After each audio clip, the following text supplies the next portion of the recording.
Проезд по дороге Алайку-Карагулджи оставлял у водителей и пассажиров большое количество негативных эмоций. За год из-за выбоин и ужасного состояния дорожного полотна водителям приходилось ремонтировать ходовую часть авто по несколько раз. Проблема была, но на нее не обращали внимания, а сейчас начали долгожданный ремонт трассы. Слава Богу, начали ремонт этой дороги. Каждый год мы с надеждой ждали начала ремонтных работ. Как мы уже заметили, наш глава государства не бросает слов на ветер, выполняет свои обещания в срок. Затронул этот вопрос с ремонтом данного участка дороги на первом народном курултае делегат Талгарбек Абдыкадыров. Президент тогда дал обещание разобраться и решить вопрос с ремонтом.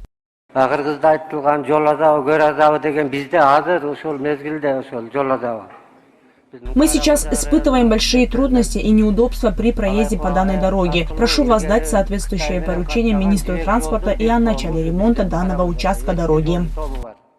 Так, ремонт трассы вошел в титульный лист Министерства транспорта. По плану будет проведен ремонт 7 километров и 200 метров дороги Мырзаке-Алайку-Карагулджа. На сегодня завершен ремонт 2 километров 300 метров. Всего на первом народном курултае было поднято около 4000 проблемных тем в различных секторах. На сегодня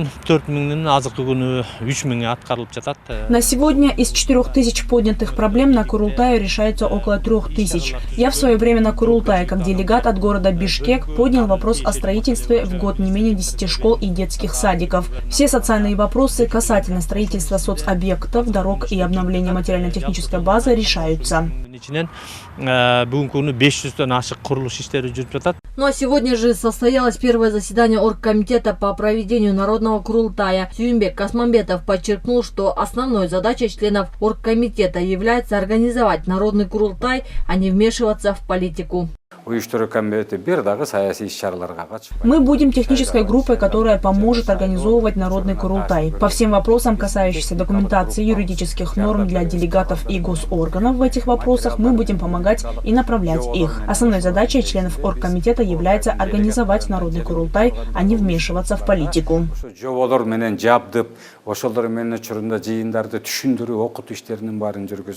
Народный курултай пройдет 15 декабря в городе Бишкек. Согласно указу, будет избрано 700 делегатов, представляющих регионы, этнические объединения и объединения трудовых мигрантов за рубежом. Мы ожидаем от участников курултая предложения, которые могут внести свою лепту в национальную концепцию или госпрограмму. Если на первом народном курултае в основном затрагивались вопросы строительства социальных объектов, дорог и так далее, то на предстоящем народном курултае мы предполагаем, со стороны делегатов будут предлагаться спецпредложения государственного уровня. Напомню, что указ президента о проведении народного курултая разработан в целях дальнейшего укрепления основ народной власти, укрепления согласия в Кыргызской республике, консолидации гражданского общества, развития национального сознания, решения территориальных проблем, а также устойчивого развития страны. Джибек Исакова, Иния Тергешева, ЛТР, Бишкек.